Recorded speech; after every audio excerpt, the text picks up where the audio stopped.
अस्सलाम वालेकुम everyone, welcome to the new and fresh episode of tech news. दोस्तों, पिछली टेक न्यूज़ में मैंने एक क्वेश्चन पूछा था और वो क्वेश्चन ये था कि क्या हमें हर महीने गिव अवे करना चाहिए या नहीं करना चाहिए। तो 83% लोगों ने बोला है जी हाँ, आपको हर महीने गिव अवे करना चाहिए और कमेंट्स में भी काफ़ी लोगों ने अपने सजेशंस दिए थे। तो हमने फाइनली डिसीजन ये लिया है कि हर महीने गिव अवे किया जाएगा। अब यहाँ पर कुछ चीज़ें आप लोगों को नोट कर लेनी है। सबसे पहली चीज़ तो गिव अवे की कोई डेट, डे या वीडियो फिक्स नहीं होगी। महीने के अंदर किसी भी वीडियो में किसी भी दिन हम जो है गिव अवे अनाउंस कर सकते हैं। और दूसरी चीज़ कि जिस वीडियो में हम गिव अवे अनाउंस करेंगे उसके टाइटल या उसके थंबनेल पर गिव अवे का जिक्र नहीं होगा। तो ये चीज़ आपने नोट करनी है। इससे फ़ायदा उन लोगों को होगा जो हमारे परमानेंट व्यूअर हैं, परमानेंट सब्सक्राइबर हैं, हमारी हर वीडियो को वॉच करते हैं। वो उस गिव अवे में पार्टिसिपेट करेंगे और वो ही उस गिव अवे को जीत पाएंगे। तो ये चीज़ आपने ध्यान में रखनी है। अगर आप भी पार्टिसिपेट करना चाहते हैं हर महीने के गिव अवे में तो तमाम वीडियोज़ आपको देखनी पड़ेंगी। ओके, आज का जो क्वेश्चन है, जो पोल है, वो हमने कम्युनिटी टैब में डाल दिया है। जाकर आप वोट कर सकते हैं और उसके स्टैट्स जो हैं वो नेक्स्ट वीडियो में आप लोगों के साथ शेयर कर दिए जाए। तो दोस्तों, स्टार्ट करते हैं अपनी टेक न्यूज़ को। सबसे पहली न्यूज़ हमारे पास आ रही है व्हाट्सएप की तरफ से। व्हाट्सएप जल्दी ही आपको एक न्यू फीचर देने वाला है जिसमें आप लास्ट सीन, कौन कौन देख सकता है आपके लास्ट सीन को, इस चीज़ को कंट्रोल कर सकते हो। पूरा कंट्रोल दोस्तों आपके हाथ में आने वाला है। मुझे पता है काफ़ी सारे लोग इस फीचर का वेट कर रहे थे। जल्दी ही आपको व्हाट्सएप ये फीचर देगा। इसके ऊपर काफ़ी टाइम से व्हाट्सएप वर्क कर रहा था, लेकिन अभी जो व्हाट्सएप का बीटा वर्जन है, बीटा प्रोग्राम है, उसके अंदर ये फीचर सामने आया है, जिसका मतलब ये है कि जल्दी ही आपको एक अपडेट के जरिए फीचर मिलने वाला है। अब यहाँ पर आपको स्क्रीन पर शो हो रहा होगा इसमें फीचर आपको क्या मिलेगा। लास्ट सीन कौन कौन देख सकता है, इसमें आपको डिफरेंट ऑप्शन मिल रहे हैं, जिसमें सबसे पहला ऑप्शन है एवरीवन। अगर ये सिलेक्ट करते हो तो तमाम लोग आपके लास्ट सीन को देख सकेंगे। दूसरा ऑप्शन है माई कॉन्टैक्ट्स, जो आपकी कॉन्टैक्ट लिस्ट में लोग होंगे सिर्फ वही आपके लास्ट सीन को देख सकेंगे। तीसरा ऑप्शन, आप अपने कॉन्टैक्ट्स में भी मतलब किन को दिखाना चाहते हो कॉन्टैक्ट्स को, किन कॉन्टैक्ट्स को नहीं दिखाना चाहते, ये ऑप्शन भी अवेलेबल है। इसके अलावा लास्ट ऑप्शन है दोस्तों नो बॉडी, मतलब कि कोई भी आपके लास्ट सीन को नहीं देख पाएगा। तो ये फीचर दोस्तों बहुत जल्दी आपको मिलने वाला है व्हाट्सएप की तरफ से। अगली न्यूज़ दोस्तों हमारे पास आ रही है यूट्यूब की तरफ से। यूट्यूब ने फाइनली डिसलाइक काउंट्स को हाइड कर दिया है। अभी आप ये वीडियो देख रहे होंगे, यहाँ पर नीचे आपको डिसलाइक का बटन तो नजर आ रहा होगा, साथ में काउंट जो है नजर नहीं आ रहा होगा कितने लोगों ने इसको डिसलाइक किया है। फाइनली यूट्यूब ने अब ये रोल आउट कर दिया है तमाम क्रिएटर्स के लिए, तमाम वीडियोस के लिए। कोई भी बंदा आपकी वीडियो को डिसलाइक तो कर सकता है, लेकिन कोई व्यूअर ये नहीं देख पाएगा कि इस वीडियो को कितने लोगों ने डिसलाइक किया है। काफ़ी टाइम से इस फीचर के ऊपर जो है यूट्यूब वर्क कर रहा था और देखना चाह रहा था कि क्या इस फीचर से कोई नुकसान तो नहीं होता, किसी के व्यूअरशिप पर तो अफेक्ट नहीं होता। तो फाइनली उन्होंने डिसीजन ले लिया है कि आइंदा से किसी भी वीडियो के डिसलाइक काउंट शो नहीं होंगे। सिर्फ ये व्यूअर के लिए होगा, व्यूअर नहीं देख पाएंगे, लेकिन जो क्रिएटर है वो डिसलाइक्स को देख पाएगा अपनी स्टैट्स में जाकर, अपनी एनालिटिक्स में जाकर कि कितने लोगों ने वीडियो को लाइक किया और कितने लोगों ने वीडियो को डिसलाइक किया है। नेक्स्ट न्यूज़ दोस्तों हमारे पास आ रही है ओप्पो की तरफ से। ओप्पो पैड के नाम से ओप्पो का एक टैबलेट आने वाला है। सबसे पहली चीज़ तो यहाँ पर ये क्लियर की गई है कि ओप्पो रेनो 7 सीरीज जब लॉन्च करेगा उसके साथ ही ओप्पो अपना ये टैबलेट भी लॉन्च कर देगा।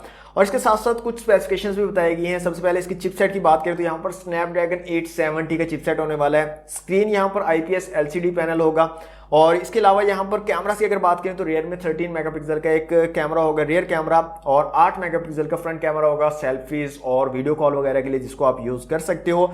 और इसके साथ साथ दोस्तों यहाँ पर Android 12 out of the box आपको मिलेगा। और यहाँ पर प्राइसिंग भी रिवील की गई है। तो इंडियन रुपीज़ में इसकी तकरीबन प्राइस 23,300 रुपये इंडियन रुपीज़ में इसकी प्राइस होने वाली है। और अगर इसको कन्वर्ट कर ले हम पाकिस्तानी रुपीज़ में तो ये अराउंड 56,000 जो है पाकिस्तानी रुपीज़ इसकी प्राइस होने वाली है।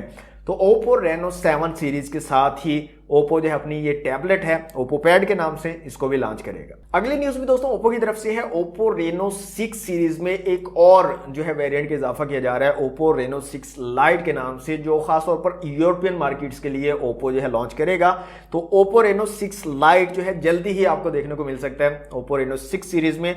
इसमें आपको 6.4 इंच का एमोलेड डिस्प्ले मिलेगा दोस्तों। कलर OS 11.1 होगा, एंड्रॉइड 11 बेस्ड, स्नैपड्रैगन 662 का चिपसेट लगाया गया, 6GB रैम और 128GB इंटरनल स्टोरेज।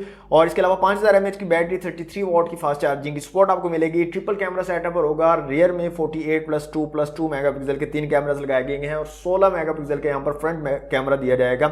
तो अभी कोई कंफर्म डेट नहीं है, लेकिन कहा यह जा रहा है कि नेक्स्ट फ्यू डेज में ओप्पो रेनो 6 लाइट जो है यूरोपियन मार्केट में आपको देखने को मिल सकता है। नेक्स्ट न्यूज दोस्तों हमारे पास आ रही है Xiaomi की तरफ से। Xiaomi की जो लेटेस्ट फ्लैगशिप सीरीज है Xiaomi 12, उसके बारे में बताया जा रहा है कि दिसंबर में Xiaomi सोच रहा है इसको लॉन्च करने के बारे में।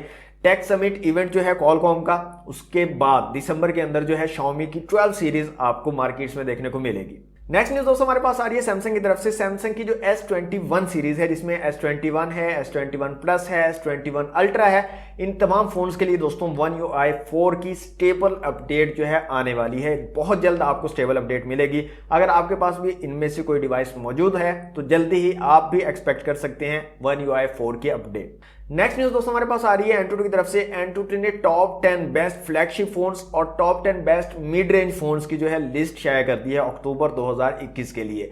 तो टॉप 10 बेस्ट फ्लैगशिप फोन्स की अगर लिस्ट आपको दिखाएं तो सबसे ऊपर है दोस्तों Nubia Red Magic 6, दूसरे नंबर पर है ROG Phone 5, इसके अलावा Realme GT है, iQOO 7 है, OnePlus 9 Pro है, Mi 11i है, Asus Zenfone 8 Mini है, Mi 11 Ultra, और 9वें नंबर पर है Galaxy S21 Ultra 5G, और 10वें नंबर पर है Sony Xperia 1 III 5G।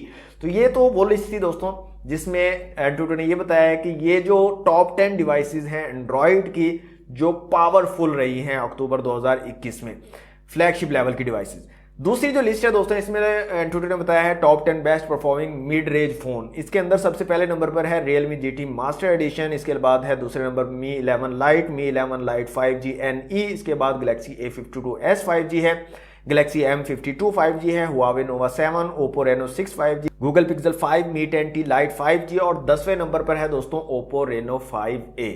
Next news दोस्तों हमारे पास आ रही है Huawei की तरफ से। Huawei न्यू स्मार्ट वॉच जो है लॉन्च करने जा रहा है चाइना में 17 नवंबर को, जिसका नाम होने वाला है Huawei Watch GT Runner। और इसके मुतालिक कुछ ज़्यादा स्पेसिफिकेशन या ज़्यादा डिटेल्स हमारे सामने नहीं आई हैं, बस इतना ही पता चला है कि 17 नवंबर को Huawei जो है चाइना में अपनी न्यू स्मार्ट वॉच लॉन्च करेगा। नेक्स्ट न्यूज दोस्तों हमारे पास आ रही है Vivo की तरफ से। Vivo Y76s 5G जो है लॉन्च कर दिया गया है। यहाँ पर स्पेसिफिकेशन की बात करें तो 6.5 इंच के IPS LCD डिस्प्ले आपको मिलेगा 1080 पिक्सल रेजोल्यूशन के साथ, और यहाँ पर चिपसेट की अगर बात करें तो Dimensity 810 5G चिपसेट यहाँ पर लगाया गया है। Mali G57 का GPU है, Android 11 आपको आउट ऑफ द बॉक्स मिलेगा, Origin OS 1.0 यहाँ पर यूज किया गया है Vivo के इस डिवाइस में। 8GB रैम और 2 वेरिएंट 128GB और 256GB इंटरनल स्टोरेज के साथ ये अवेलेबल होगा मार्केट में। कार्ड स्लॉट भी यहाँ पर दी गई है, आप मजीद जो है मेमोरी को इंक्रीज कर सकते हो। कैमरास यहाँ पर रेयर में सिर्फ डुअल कैमरा दिया गया है 50 मेगापिक्सल, और साथ में 2 मेगापिक्सल का एक मैक्रो सेंसर दिया गया है, और फ्रंट कैमरा यहाँ पर सिर्फ 8 मेगापिक्सल का आपको मिल रहा है। इसके अलावा यहाँ पर साइड माउंटेड फिंगरप्रिंट सेंसर आपको मिलेगा। 4100 mAh की बैटरी और 44 वॉट की फास्ट चार्जिंग की डिवाइस सपोर्ट करेगी, और इसकी प्राइसिंग अगर बात करें तो $280 जो है इसकी प्राइस है, जिसको अगर आप कन्वर्ट करें पाकिस्तानी रुपीज में तो अराउंड 48-49,000 जो है वो बनती है। अच्छा, एक चीज दोस्तों आप लोगों ने नोटिस की होगी कि MediaTek वाले जो फोन होते हैं वो अपडेट्स के मामले में थोड़े स्लो होते हैं as compare to Qualcomm Snapdragon। Qualcomm Snapdragon वाले फोन्स में अपडेट्स तेजी से आती हैं और इकट्ठी आती हैं, जबकि MediaTek वाले फोन्स में जो है आहिस्ता आहिस्ता अपडेट्स आती हैं। पहले एक डिवाइस के लिए आई, फिर अगली डिवाइस के लिए, अगली डिवाइस के लिए। ऐसा क्यों होता है? Xiaomi के जो एग्जेक्टिव हैं ली मिंग, उन्होंने इस चीज़ को एक्सप्लेन किया है। उन्होंने ये बताया है कि सबसे पहली चीज़ तो गूगल जो है वो कोड इनको एडवांस में दे देती है। जो Qualcomm और MediaTek या चिपसेट वाली कंपनीज होती हैं, इनको कोड एडवांस में दे दिया जाता है जो भी न्यू वर्जन आने वाला होता है, ताकि ये उस वर्जन के लिए तमाम चीज़ें, तमाम जो है काम पहले से करके रख ले। अब Qualcomm जो है उसकी टीम काफ़ी बड़ी है, उनके पास मैन पावर ज़्यादा है, तो वो पैरेलल वर्क करके तमाम का तमाम जो पैकेज होता है वो एक साथ डिलीवर कर देते हैं, एक साथ जो है उसको बना लेते हैं। जबकि MediaTek वाले जो हैं वो क्या करते हैं, बैचेस के अंदर काम करते हैं, बैच बना लेते हैं। पहला बैच उन्होंने बनाकर भेज दिया, उसके बाद सेकंड बैच, फिर थर्ड बैच, फिर फोर्थ बैच, जिसकी वजह से MediaTek थोड़ा स्लो हो जाता है अपडेट्स देने के मामले में as compare to Qualcomm Snapdragon। दोस्तों ये थी आज की टेक न्यूज़। दोस्तों आप लोगों को कौन सी न्यूज़ ज़्यादा अच्छी लगी है कमेंट बॉक्स में मुझे ज़रूर बताइएगा, और आपका क्वेश्चन कम्युनिटी टैब में मौजूद है, जाकर अपना वोट ज़रूर दीजिएगा। वीडियो अगर आपको अच्छी लगी हो तो लाइक और शेयर कीजिएगा, चैनल पर फर्स्ट टाइम आए तो सब्सक्राइब कर लीजिएगा। मिलते हैं नेक्स्ट वीडियो में। Thanks for watching. अल्लाह हाफिज़।